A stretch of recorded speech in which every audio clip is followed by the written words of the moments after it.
Il y a un truc bien énervant, Chloé, c'est la mort annoncée tous les ans du canal Voix. Ah, ça, c'est un peu comme la mort de Marion Cotillard dans Batman. Elle n'en finit pas de mourir. Outsourcia est heureux de vous présenter #CXNRV.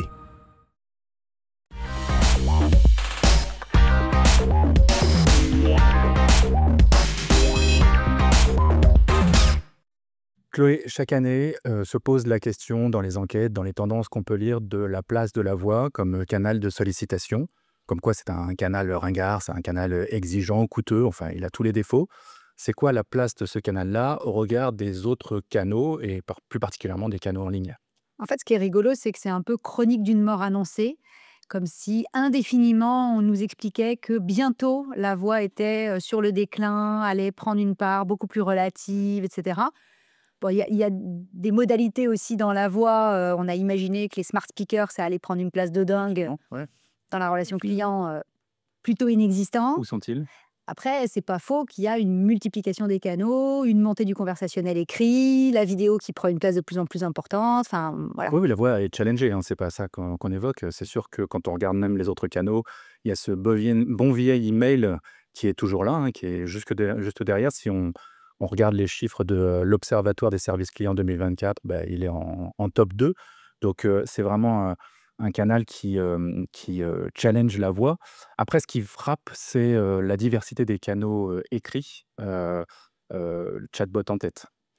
Oui, puis finalement, on se dit aussi que la voix, c'est compliqué à gérer parce que c'est un canal synchrone. On se dit que les conversations sont plus ou moins longues, mais quelquefois, ça peut être compliqué effectivement à gérer. C'est difficile de faire des tâches en toile de fond en simultané. Enfin, voilà, on peut comprendre cette espèce d'autocritique qui ne cesse de dire qu'à la fin, ça va finir par péricliter. Enfin, pour l'instant, ça périclite pas trop. Info ou intox, pour moi, intox. D'accord.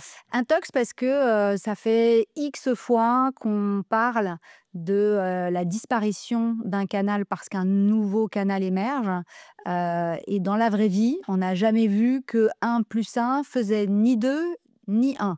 Donc, je pense qu'au final, la question, elle est peut-être mal posée et que le sujet, c'est probablement, l'intention des utilisateurs du canal voix. Donc finalement, quelle est l'intention du client quand il utilise la voix, en matière de relation client? Ouais, après, Intox effectivement, et encore une fois, si on reprend les chiffres de l'Observatoire des services clients 2024, on voit que le canal voix est, numéro 1 depuis, 10 ans, sans avoir, été, délogé de cette place-là. Même si c'est vrai qu'on observe, un petit tassement sur, l'année 2024, c'est toujours la voix, et d'autant plus si on regarde, le click to call, qui lui aussi est une façon de solliciter la voix finalement. Alors là, ça fait que c'est un canal qui est au-dessus des autres. Et puis tu as un effet miroir, préférence des utilisateurs. C'est vrai. Ça reste, je sais pas quoi, 69% je crois des, Absolument. consommateurs français préfèrent utiliser la voix plutôt qu'un autre canal, en l'occurrence le téléphone, hein, quand on parle de la voix. Et puis de l'autre côté, tu as 90% des centres de relations clients qui, opèrent le service client sur, le canal, voix. Donc finalement, c'est aussi un canal privilégié en miroir pour ceux qui la Mmh. produisent et ceux qui l'utilisent. Mmh. Parler ou écrire, en fait, ce qui est, embêtant dans la question du choix, c'est que ça induit l'idée que, il y a la disparition de l'un ou de l'autre, d'ailleurs, alors qu'en fait, la vraie question, la bonne question, c'est celle de la place de la voix, avec un canal qui a, beaucoup d'atouts au travers de la voix justement. La voix, transporte, l'émotion, c'est la clarté, c'est l'immédiateté, c'est la possibilité de se corriger, lorsqu'on parle, heu de s'exprimer comme on l'entend ou comme on le veut, en tout cas, de la part du client. Donc c'est vraiment un canal, en cela, très recherché.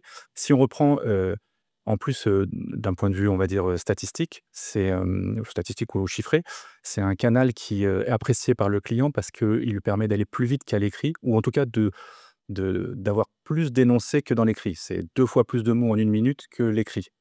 C'est une comparaison un peu bizarre, mais, ça lui permet d'aller plus vite en quelque sorte. Ah, c'est intéressant et puis dans la voix pour moi, alors il y a tout ce que raconte la littérature autour de la voix miroir de l'âme.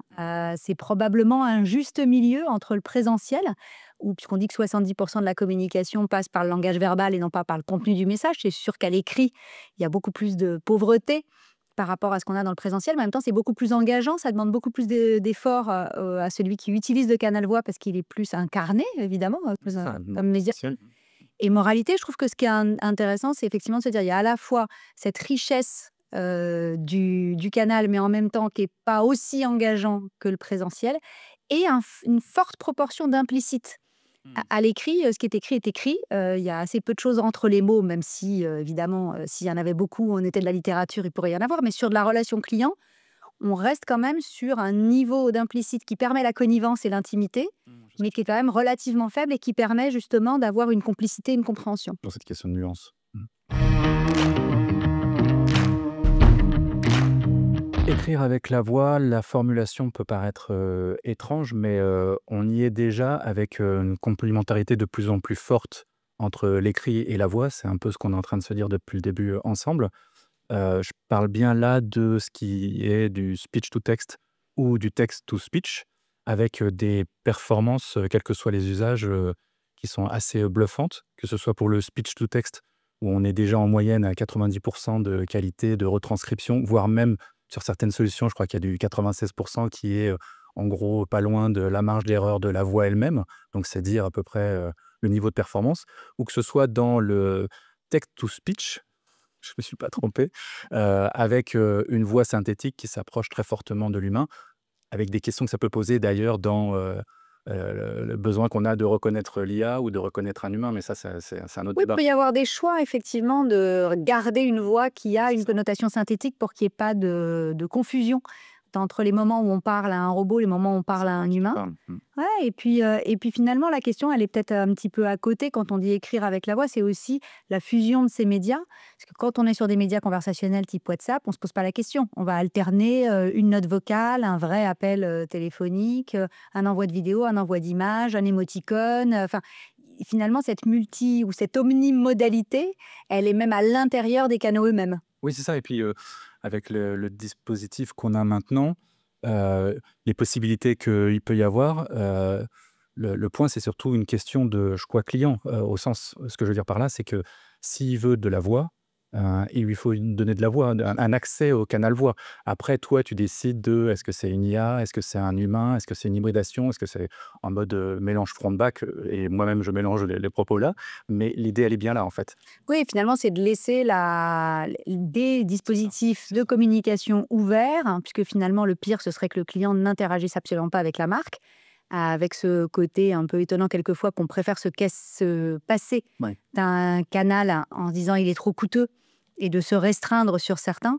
Mais finalement, le client, il passe par la porte, par la fenêtre, parce qu'il arrange. Parce qu'il a choisi, ou ce qu'il a à disposition. Oui, Et la question est bien là, c'est derrière, on parlait d'évitement, c'est pourquoi se dispenser de proposer le canal voix.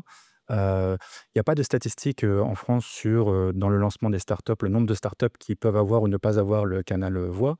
Mais c'est vrai qu'ils sont très tentés, elles sont très tentées, ces startups, de ne pas le proposer pour des raisons de coût, pour des raisons peut-être d'exigence du canal, ça se débat, mais et de privilégier du chatbot, de la FAQ interactive. Euh, Après, ce qui est embêtant, c'est quand il t'explique que c'est pour moderniser l'expérience client, alors même que le client demande lui à avoir un canal voix et qu'on sait après toute la satisfaction que ce canal-là peut lui apporter. et la vraie question est probablement sur l'articulation entre le canal préféré du client et le canal le plus optimal pour traiter sa demande, pour autant que d'ailleurs qu'elle soit univoque, parce que tu peux avoir plusieurs demandes à l'intérieur d'une demande, et tu peux avoir besoin de preuves qui nécessitent de passer par un écrit ou un envoi de documents, et c'est ce mix qui est de plus en plus à la main du client et de moins en moins siloté entre des médias qu'on poserait les uns à côté des autres, évidemment. Alors, Phénix ou Caméléon, moi je pense Caméléon parce qu'elle est jamais morte, donc il n'y a pas de sujet de renaissance. Mais effectivement, une question d'adaptation, de modalité d'utilisation, les nouvelles générations qui font plutôt de la note vocale que du pur synchrone. Enfin, il y a probablement, parce que tu parlais des click to call, Oui, c'est ça. il y a finalement une façon de réinventer le canal voix, mais de reconnaître, quoi qu'il en soit, sa place un peu de prédilection au sein des canaux relationnels. Je serais comme toi, Caméléon, et pour les mêmes raisons par rapport au Phénix, mais Caméléon D'autant plus qu'on parlait des smart speakers, la génération alpha arrive. Cette génération-là fait tout à la commande vocale, se parlent entre eux par texte et écrit, mais qu'ils dictent. Donc, c'est sans doute là qu'il y aura la revanche des smart speakers. Après, évidemment, on ne parle que des possibilités, enfin, ou du périmètre dans lequel la possibilité de la voix est possible. Quand on parle des sourds et malentendants, bah, là, pour le coup, la voix n'est pas possible et on trouve bien d'autres modalités. Donc ça, c'est une espèce d'évidence, mais en fait, ça pose la question aussi de la complémentarité entre les différents médias, à l'intérieur des médias, des modes qui sont possibles, et finalement, de garder une forme d'ouverture d'esprit et aussi une promesse qui doit être claire. Finalement, on peut se passer de certains canaux pour peu que ce soit cohérent avec son positionnement. Mais moi, à l'intérieur de ces choix, je ferais bien le pari que la voix a de belles années devant elle. Belles années. Outsourcia a été heureux de vous présenter #CX-Énervé.